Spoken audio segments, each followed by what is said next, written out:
अक्सर लोगों को ये महसूस होता है कि उनके पाँव के तलवे जलते हैं, और कुछ लोगों के मुसलसल ये जलते रहते हैं या उसमें पेन होता रहता है या वो सुन्न हो जाते हैं। अदनान शहजाद ने भी ऐसे ही बात की। वो कहते हैं कि मेरे पाँव के तलवे बहुत जलते हैं, बहुत दवाई ली है मगर कोई फ़र्क नहीं पड़ा। ये पूछ रहे हैं कि क्या करना चाहिए। अदनान साहब, दवाई जो होती है वो एक टेम्प्रेरी रिलीफ देती है। अगर आप बगैर तशखीस किए दवाई देना शुरू कर देंगे तो आपने कभी भी ठीक नहीं होना। इलाज हमेशा तब शुरू किया जाता है जब मर्ज़ की तशखीस हो जाए। अब पाँव के तलवे जलने में बात करते हैं कि क्यों हो रहा है। या तो आपकी नसों पे दबाव है, नसों पे दबाव किस लेवल पे है, ये आपके घुटने के पीछे हो सकता है, ये आपकी कमर में हो सकता है, ये आपकी जो है वो आपके पाँव की नसें जो है वो डैमेज हो सकती हैं, या आपकी शरियानों की तंगी है। अगर शरियानों की तंगी हो तो फिर वो बहुत रैपिडली प्रोग्रेस करता है, लेकिन जो स्लो स्लो चीज़ें प्रोग्रेस कर रही हैं, जैसे over the period of time आपका ये मसला हुआ है कि महीनों और सालों में डेवलप हुआ है, फिर मोस्ट लाइकली नसों पे दबाव की वजह से।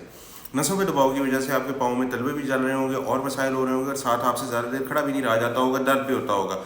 ये मोस्ट लाइकली जो मेरे ख्याल में है आपकी sciatic नर्व के ऊपर कंप्रेशन है। sciatic नर्व जो होती है वो कमर से अराइज करती है L4 L5 और L5S1 के लेवल से, और पूरी टांग को सप्लाई करती है।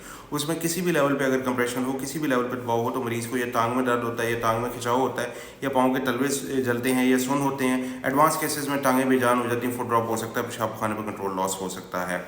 अगर तो आपको ऐसी ही अलामात आ रही हैं तो मेरा आपके लिए मशवरा ये है कि अपनी कमर का एक एक्सरे कराइए। एक्सरे के ऊपर हमें पता चल जाएगा कि क्या सूरत हाल है। उसके बाद अगर फर्दर इन्वेस्टिगेशन चाहिए हुई तो MRI करा लेंगे।